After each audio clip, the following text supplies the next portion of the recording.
Hello, my name is John, and today I'm going to show you how to create a table in Excel. If you don't know, Excel is a spreadsheet application developed by Microsoft.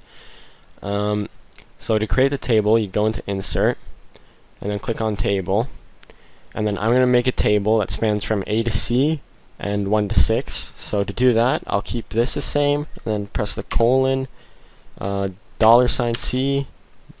$6. So basically what this is saying is span from A to C and 1 to 6.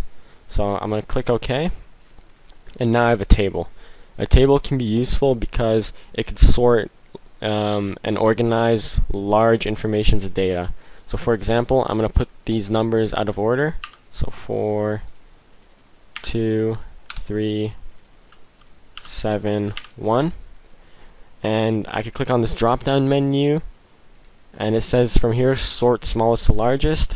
See, now it's 1, 2, 3, 4, 7. I could also sort it from largest to smallest, which is 7, 4, 3, 2, 1. And then if I click on the drop down menu, I could also filter the numbers, like don't sort these numbers, and then click OK. And then it gets rid of them and only sorts 7 and 4 from smallest to largest. Thank you for listening.